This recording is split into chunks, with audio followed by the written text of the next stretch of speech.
Hello and welcome to The Scoop. I'm Joe Spadorsha alongside Alexis Anarumo. So with the recent discovery of the NCAA's decision to inadequately provide equal opportunities for women in sports, we've decided to highlight some of these issues and show the impact that it's had on the sports industry. That's right. Last month during the March Madness bubble, this issue was made clear when comparing the two different workout facilities between the men and the women. Oregon player Sedona Prince's TikTok post went viral after it was made obvious that the women's facility was shockingly inferior to that of the men's. Let's have a look. I got something to show y'all. So for the NCAA March Madness, the biggest tournament in college basketball for women, this is our weight room. Let me show y'all the men's weight room.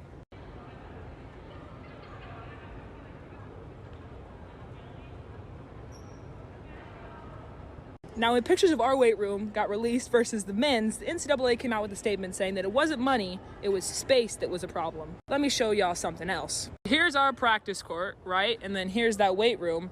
And then here's all this extra space. If you aren't upset about this problem, then you're a part of it. Powerful words from Sedona Prince. If you aren't upset about this problem, then you are a part of it. Of course, NCAA President Mark Emmert apologized, as did the rest of the NCAA committee, and they promised women's basketball that it will not happen again. South Carolina coach John Staley said, "The sad part is I have to keep answering questions about this when it is the most exciting time of the year. We've gotten through a pandemic and yet we're still in a place where we have to talk about equality." In discussion of this and related topics, let's kick it to Kaylee and Jenny, who just spoke with someone on campus who has experienced this inequality firsthand and what she is doing to change it. If you're a student athlete here at Stonehill, you know Denise Arquetto.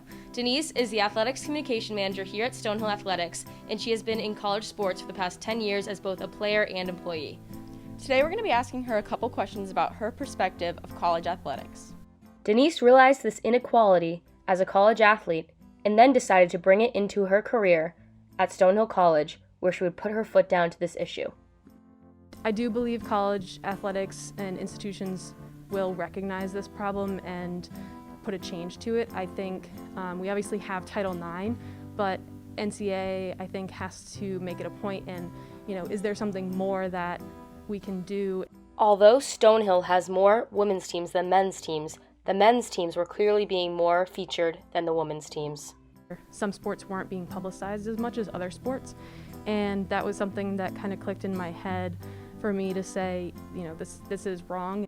Due to this inequality, Denise has made it her job at Stonehill to make sure both men's and women's sports are covered equally. She supports them by showing up to games and making sure they are equally publicized. But this issue of inequality is still a problem at Stonehill. Stonehill College dance team is a nationally ranked Division II team, yet still not considered to the college as a varsity sport. The team practices, competes, and has campus status of other athletic teams, yet has not received the recognition nor funding from the school as other teams. Coaches, captains, team members, alumni, and parents have all fought this injustice with the college's athletic department, but there is still no give. When asking to be supported and recognized, even without the funding, the request is still declined.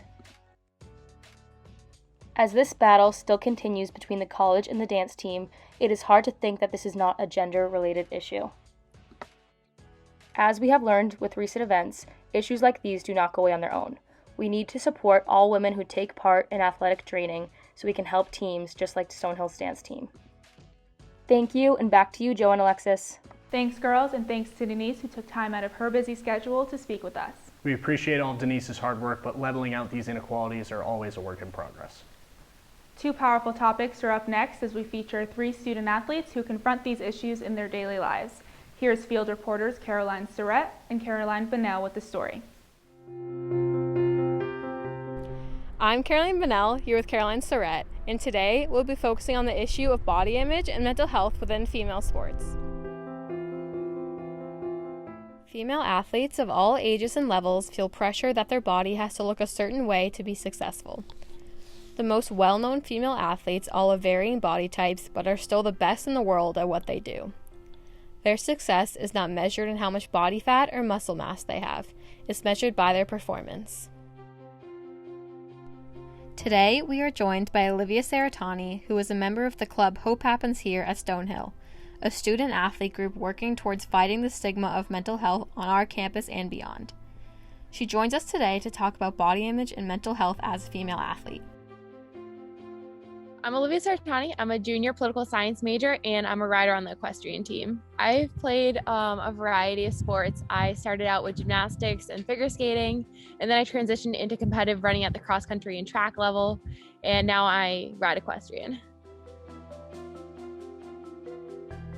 I love the feeling that you get running against yourself. You're just trying to better yourself and really just working on that progress. I definitely adopted all the pressures that were around me, and trying to really find an overlap between doing the best I could in my sport and being the smallest and like the girliest that I could be. And that's kind of difficult at times, but it definitely was a pressure I put on myself, as did a lot of my teammates. In the past, there was definitely a focus on you have to compete well in your sport, but at the same time, make it look very feminine and very petite and try to play up to that stereotype. But in recent years, there has been a progression towards musculature and fueling yourself that I think has been a really positive impact. Definitely everybody at Stonehill has helped me through this journey. They definitely reframed my whole point of view on body image and being an athlete. From the trainers, the coaches, everybody on the team, really everybody I've met places a really strong importance on fueling yourself and making sure you're eating so that you can perform well, and how it's like a cause and effect relationship between that.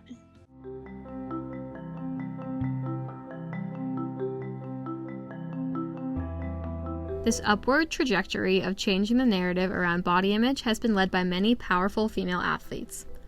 One of the most prevalent figures in this has been former USC volleyball player Victoria Garrick. Through her YouTube videos, Instagram posts, podcasts, and TikToks, she is inspiring girls everywhere to love their bodies and help them perform to the best of their ability in a healthy way.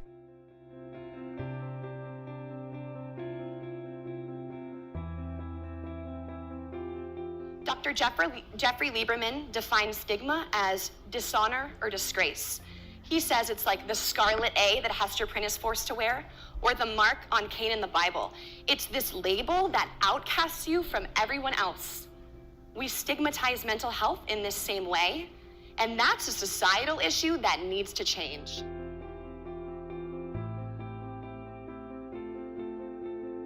Isabella Kennedy is also a passionate advocate for body image and mental health. She is a member of Hope Happens Here and is on the Stonehill cross country and track teams. She joins us to share her mental health journey as a female athlete.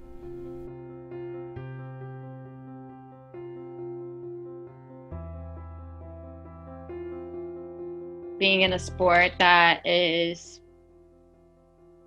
surrounded on the physique of the human body, it does take a toll, and like it does mentally challenge everybody in the sport. But luckily we have such a supportive team here, and like I'm sure some other colleges have supportive teams too, but like I have such a great support system with my friends and my teammates and like my coaches, so definitely could be worse.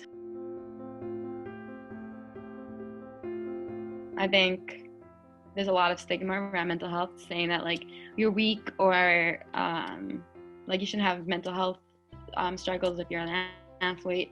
But like I think that the only way to like overcome something is if you talk about it. I also think that most runners have, like never met a runner that hasn't had some sort of thoughts or negative thoughts about body image. They have struggled with an eating disorder for a while. It takes patience, and it's okay to fail, but it's not okay to give up. So I like, you just got to keep trying to get better, because if you're not going to fight for yourself, then who's going to fight for you?